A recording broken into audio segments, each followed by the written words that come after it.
Olá, você estudante, concurseiro ou você que apenas curte o tema, que gosta do direito penal e processual penal e quer aprender um pouco mais. Bom dia, boa tarde, noite ou boa madrugada. Antes de mais nada, precisamos explicar que este projeto foi criado para te ajudar não apenas a estudar, mas a compreender o direito penal como um todo. Para isso, explicando a matéria com exemplos do seu dia a dia, situações do nosso cotidiano. Dito isso, se você gostar do nosso conteúdo, curte, compartilha, que isso vai ajudar mais pessoas a conhecer e a aprender com o nosso método. Vamos então ao artigo 1º do CPP, que ensina que o processo penal reger-se-á em todo o território brasileiro por este código. Isso significa que, em geral, todos os processos criminais no Brasil seguem as regras do CPP. Nos incisos, o artigo 1º traz as exceções. 1. Tratados e convenções internacionais. Se o Brasil assinou um tratado internacional, as regras desse tratado podem prevalecer sobre o CPP. 2. Prerrogativas constitucionais. Algumas autoridades, como o Presidente da República e ministros, têm regras especiais para serem julgados. Terceira Justiça Militar. Crimes cometidos por militares em serviço são julgados por tribunais militares. 4º Tribunal Especial. Alguns crimes específicos são julgados por tribunais especiais. 5. Crimes de imprensa. Há regras específicas para crimes cometidos por meio da imprensa. Primeiro parágrafo único. Aplicar-se-á, entretanto, este código aos processos referidos nos números 4 e 5, quando as leis especiais que os regulam não dispuserem de modo diverso. Se as leis especiais não tiverem regras próprias, o CPP será aplicado. Exemplos. Para fixação. Nos tratados internacionais. Se um brasileiro comete um crime em outro país e há um tratado de extradição, as regras desse tratado serão seguidas. Nas prerrogativas constitucionais, se um ministro comete um crime, ele pode ser julgado pelo Supremo Tribunal Federal, não por um tribunal comum.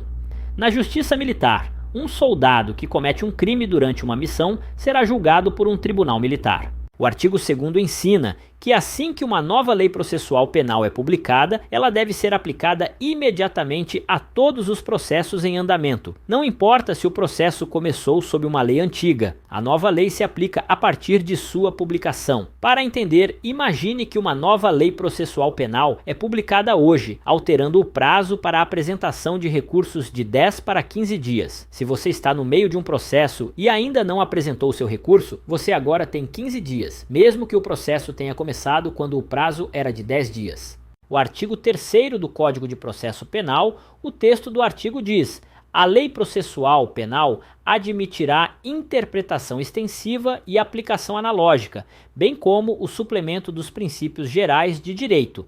Explicação: interpretação extensiva. Significa ampliar o sentido de uma norma para abranger situações não explicitamente mencionadas.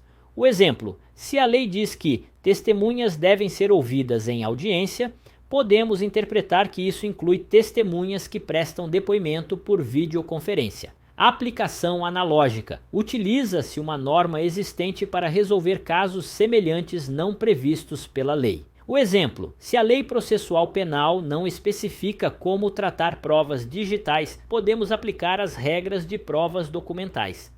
Princípios gerais de direito. São conceitos amplos que orientam a aplicação das leis, como justiça, equidade e boa-fé.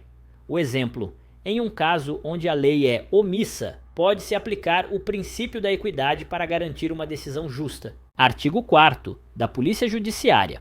Função: a Polícia Judiciária é responsável por investigar crimes e identificar os autores. Autoridades: essa função é exercida pelas autoridades policiais dentro de suas respectivas áreas de atuação. Parágrafo único. Competência: a competência da Polícia Judiciária não exclui a de autoridades administrativas que, por lei, também possam realizar investigações. Exemplo prático: imagine que ocorreu um roubo em uma loja. A Polícia Judiciária, delegado e investigadores, vai ao local, coleta provas, ouve testemunhas e tenta identificar o autor do crime. Se houver uma comissão administrativa que também tenha a função de investigar, ela pode atuar paralelamente. O artigo 5º trata de como se inicia o inquérito policial nos crimes de ação pública. Vamos detalhar cada parte no caput do artigo 5º. Nos crimes de ação pública, o inquérito policial será iniciado. Isso significa que, para crimes que o Estado tem a obrigação de investigar e processar, o inquérito policial deve ser iniciado de uma das seguintes formas.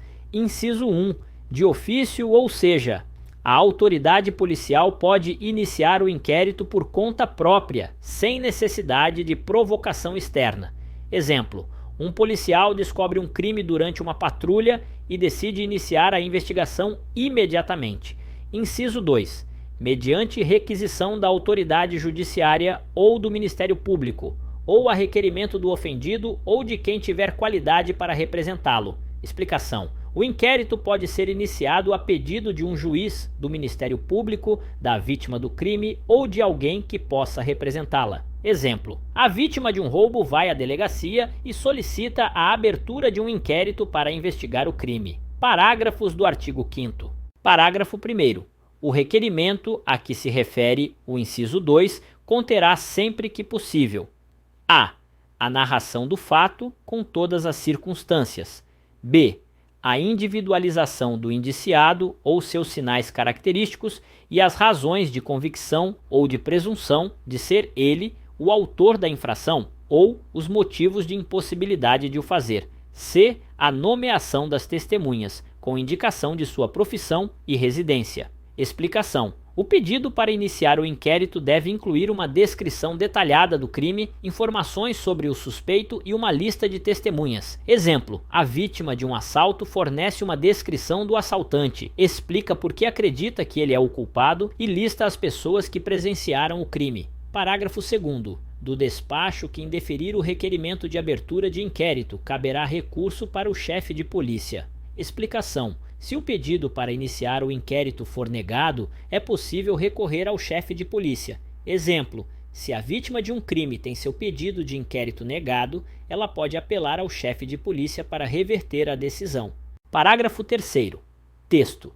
Qualquer pessoa do povo que tiver conhecimento da existência de infração penal em que caiba ação pública poderá, verbalmente ou por escrito, comunicá-la à autoridade policial, e esta, verificada a procedência das informações, mandará instaurar inquérito. Explicação. Qualquer pessoa que saiba de um crime pode informar a polícia, que deve iniciar um inquérito se as informações forem verificadas. Exemplo, um cidadão vê um furto e informa a polícia, que verifica a informação e inicia a investigação. Parágrafo 4º. Texto.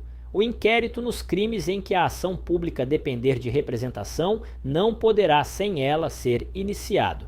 Explicação. Para crimes que exigem uma representação, pedido formal da vítima, o inquérito só pode começar após esse pedido. Exemplo, em casos de crimes contra a honra, como difamação, a vítima precisa formalizar a queixa para que a investigação comece. Parágrafo 5º. Nos crimes de ação privada, a autoridade policial somente poderá proceder a inquérito a requerimento de quem tenha qualidade para intentá-la. Explicação. Para crimes de ação privada, a polícia só pode iniciar um inquérito se a pessoa com direito de processar fizer o pedido. Exemplo, em casos de injúria, a vítima deve solicitar a investigação, pois é um crime de ação privada. O caput do artigo 6º do Código de Processo Penal ensina que assim que souber de uma infração penal, a autoridade policial deve agir imediatamente. Inciso 1. Dirigir-se ao local do crime e garantir que nada seja alterado até a chegada dos peritos criminais. Exemplo, se houve um roubo em uma loja, a polícia deve isolar a área para que os peritos possam coletar evidências sem interferências. Inciso 2. Apreender objetos relacionados ao crime após a liberação dos peritos. Exemplo, no caso de um assalto, a polícia apreende a arma usada após os peritos coletarem impressões digitais. Inciso 3. Coletar todas as provas que ajudem a esclarecer o fato e suas circunstâncias. Exemplo, entrevistar testemunhas, revisar câmeras de segurança e coletar documentos relevantes. Inciso 4. Ouvir o ofendido, vítima. Exemplo, em um caso de agressão, a polícia deve ouvir a vítima para entender o que aconteceu. Inciso 5. Ouvir o indiciado, suspeito, com duas testemunhas presentes. Exemplo, Interrogar o suspeito de um furto na presença de duas testemunhas para garantir a transparência. Inciso 6. Reconhecimento de pessoas e coisas e acareações. Exemplo: pedir à vítima para identificar o suspeito em uma fila de reconhecimento. Inciso 7. Exame de corpo de delito e outras perícias. Exemplo: realizar um exame de corpo de delito em uma vítima de agressão para documentar as lesões.